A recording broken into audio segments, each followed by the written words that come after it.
package. Kita juga tahu dari zaman dulu sampai dengan sekarang horor itu selalu eksis, mau di film, mau di event, mau di apa ya komedi misalkan yang lucu-lucuan juga pasti ada horor komedi juga ada. Tapi yang berhubungan dengan horor itu pasti peminatnya tinggi. Nah, jadi harapannya dengan horror cinematic universe itu kita bisa merangkul semua jenis. Dari mulai yang horor local pride sampai internasional. Dan juga dari mulai yang YouTube atau content creator sampai movie. Itu makanya ada masukan juga terakhirnya adalah horror cinematic universe. Jadi udah satu putaran lengkap semua hiburannya. Semua ada di situ ya. Betul. Oke. Yang aku penasaran lagi, kenapa sih pengen bikin horror festival ini, Pak Dem? Karena kalau misalnya ini pengalaman saya pribadi, kalau misalnya mungkin ada yang lebih tahu, misalkan yang saya nggak tahu, ya saya minta maaf. Tapi ini pengalaman saya pribadi, belum pernah ada acara festival horor yang lengkap. Contohnya yang akan kita hadirkan itu nanti ada wahana rumah hantu yang saya juga berkolaborasi dan juga partneran sama Rumah Indonesia. Terus kedua ada museum hantunya juga yang dari Diari Misteri Sarah. Terus ada wahana VR-nya, ada juga kulinernya. Kulinernya itu yang dari semua kita kerjasama sama UMKM, dan kita juga ada beberapa dari mereka kita tantang untuk gimana caranya bikin kuliner yang horor, yang tematiknya horor. Misalkan kalau mie-nya harus warnanya hitam. Terus kalau makanan yang snack-snack warnanya hitam, temanya semua horor. Setelah itu juga ada musik. Musik itu juga nanti ada Sarah Wijanto sendiri yang akan juga perform. Itu juga kemasannya dibalut dengan balutan horor. Nah ini kan lengkap nih, ada musik, ada kuliner, ada wahana. Terus kita juga membalut semua eventnya itu dalam bentuk horor. Nanti ada setiap pergantian dari siang menuju malam itu ada kayak semacam tanda kutip ritual, tapi itu adalah show ya. Ada ritual karena di sana nanti akan ada namanya pohon keramat, jadi kayak pohon pesugihan lah sebenarnya. Cuma kalau kita mau pesugihan kan konotasinya negatif, jadi pohon keramat. Nah di pohon itu nanti setiap kali pergantian dari siang ke malam akan ada pertunjukannya. Jadi semuanya berhubungan dengan horor. Nah buat saya pribadi saya belum pernah menemukan itu di Indonesia. Jadi itu alasannya ya. Jadi semua orang juga ini penasaran banget soalnya pas lihat horror festival baru kali ini loh di Indonesia kan ya. Tepuk tangan dong teman-teman, boleh? Ya. Ada Mbak? Di sebelah mana Mbak? Nah, tepuk tangan dulu dong buat Sarah Wijanto. Meskipun lagi sakit ini luar biasa loh. Totalitas banget Mbakku ini ya. Oke, sambil menunggu Mbak ya, satu pertanyaan lagi nih Pak Dem nih ya. Ini rencananya kan bakal dilakukan beberapa kota kira-kira, Pak Dem. Ya betul.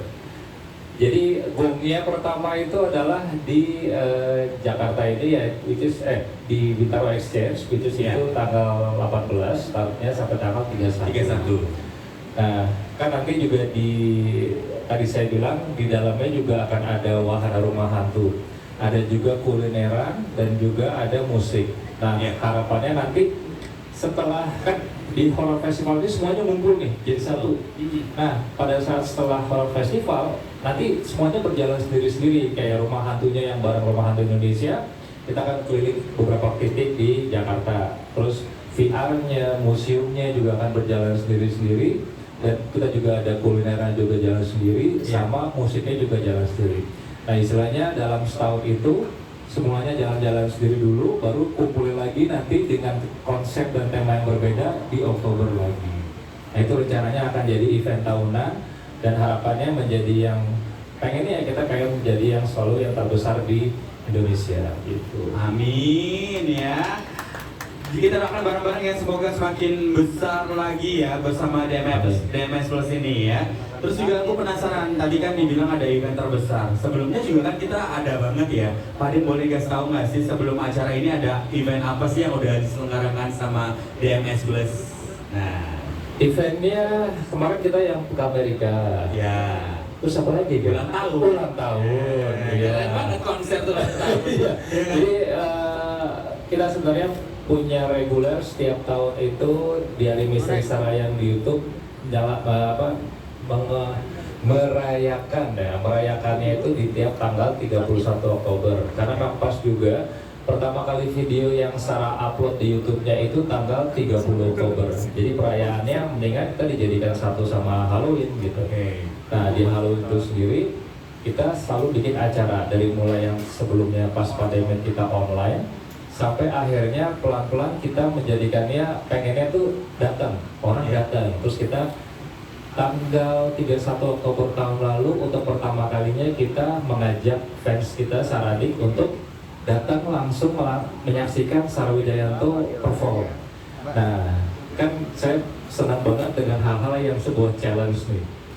Terus saya mikir tahun 2023 bikinnya udah cukup besar mengundang Saradik. Kalau kita bikin yang lebih besar lagi, sekalian aja gede-gedean, makanya ada horror festival. Betul ya. Jadi itulah tadi beberapa acara juga yang udah di highlight sama Pak Dem.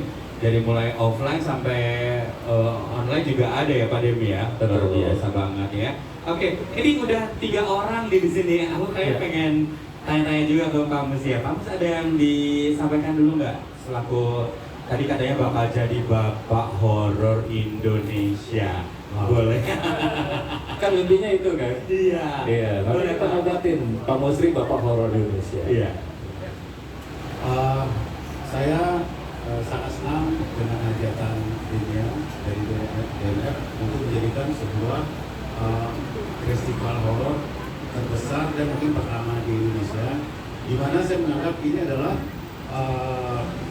tahunnya horor Indonesia. Jadi di luar kita sudah tahu dengan Halloween Party dan yang lain, tapi di Indonesia belum pernah.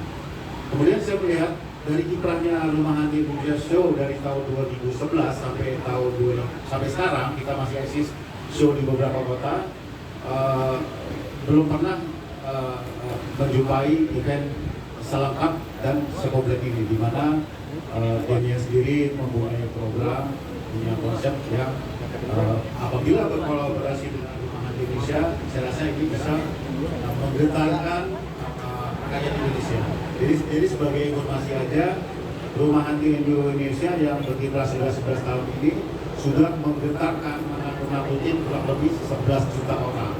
Lumayan banyak seluruh Itu eventnya Rumah Hantu Indonesia nggak pernah sepi, selalu ramai. Ramai terus. Kayak dulu waktu yang pernah saya lihat itu, pernah saya tahu itu di Surabaya, Ciputra World, bikin macet.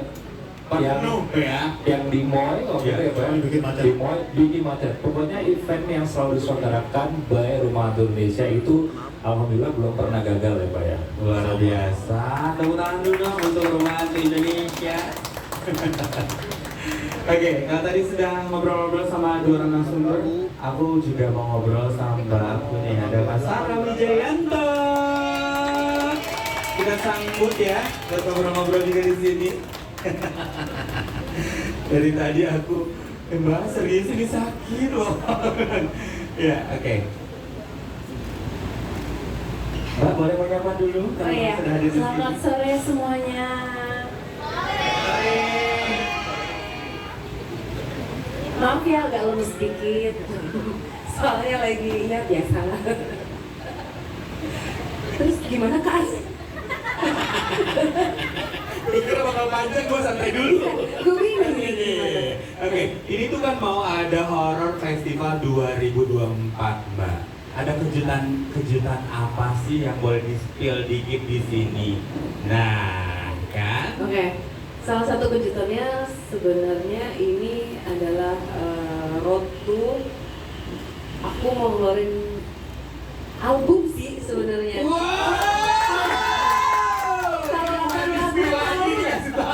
Kalau 8 lagu itu cuma kotak, mohon maaf. Oh iya, bukan, maksudnya 8 lagu itu album ya? Album kan bisa ya? Jadi menuju ke album, nanti di Horror Festival itu aku akan menyanyikan salah satu lagu barunya. Dan di album ini aku akan sudah mengajak beberapa teman-teman musisi yang akan berkolaborasi gitu. Boleh nggak line up-nya di spill dong ya? Siapa ya? Oh, kalau yang kemarin hilang kan sama Kiki dan Rama Demasif, kan musik produser. Masa di spill sih? Biar orang pengen. Oh iya ya. Jadi kalau yang nanti di Horror Festival ada satu single itu aku bikinnya barengan sama David Noah. Akhirnya. Jadi ya nanti ditunggu Tunggu tanggal aja ya. 31 Oktober. Ih, penasaran